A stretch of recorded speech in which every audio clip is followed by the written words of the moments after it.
Just imagine being one of those 27 kids trapped in there. Out of nowhere, the silence breaks. Not with a sound, though, but with light. These glowing, golden letters start curling into existence right on the impenetrable rock wall. A history question. It literally asks them to translate the Greek word Mesopotamia. I mean, it's totally absurd, right? It's this surreal crash of a middle school pop quiz right into a life-or-death survival situation. Now, faced with that, 27 minds just go spectacularly blank. You gotta remember, these kids haven't even seen a history teacher in 3 months. It's just been months of daydreaming. So, human nature kicks in. Without a single word being spoken, the whole group makes a collective decision. Every pair of eyes in that dark cave just swivels right over to Priya. Because, well, she's the one with the furrowed brow looking like she actually knows the answer. Priya steps up. She's nervous, obviously. She kind of mumbles it at first, and the golden letters just flicker at her. Nothing happens. The whole cave is literally holding its breath. That's when her classmate, Jai, quietly nudges her to, say it like she actually means it. So she straightens up, stares right at the solid rock, and just nails it. Land between two rivers. She says it with totally firm conviction, like it's the most obvious thing in the world. And the magic actually responds. The glowing text just dissolves right into golden dust. Suddenly, there's a real spark of hope. They cleared hurdle number 1. So maybe, just maybe, answering these trivia questions is their golden ticket out of there.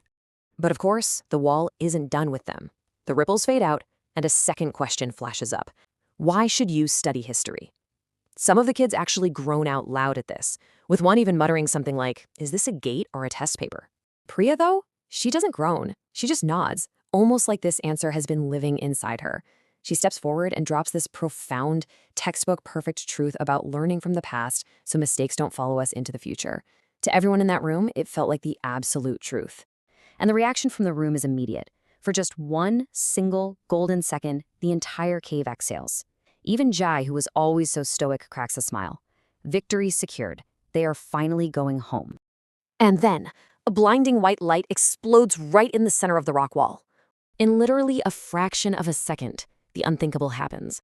Before anyone can even move a muscle, before a single person can even scream out her name, the portal completely consumes their hero. The smartest kid in the room is violently ripped away in a flash of blinding light. And just as fast as it opened, it violently snaps shut. The golden letters vanish instantly into the pitch black. The wall turns right back into cold, impenetrable, solid rock. The hope? Gone. And the portal is gone. What follows is just absolute agonizing stillness. For a full 5 seconds, nobody moves an inch. And then, profound emotional fallout just breaks all at once. You see kids literally clutching their chests, doubling over as if the shock has morphed into sheer physical trauma. One student turns and deliberately starts banging their forehead rhythmically against the solid cave wall. Thud, thud, thud. It doesn't help at all, but they just keep doing it anyway. Ankita, Manu, Dia, and now Priya. The island didn't just take a 4th student.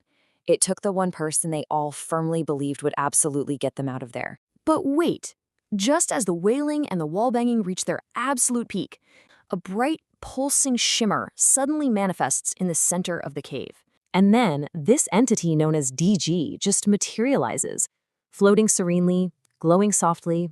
DG is completely, entirely unbothered by the scene of absolute devastation unfolding right in front of it.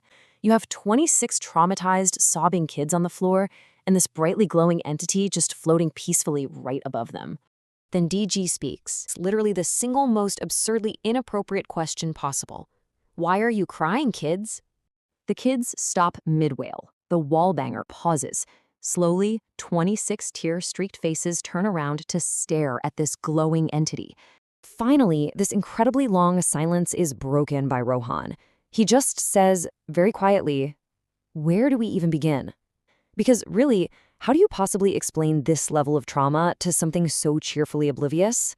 If knowing your history and being brave gets you violently swallowed by a rock wall, what are the actual rules of survival here?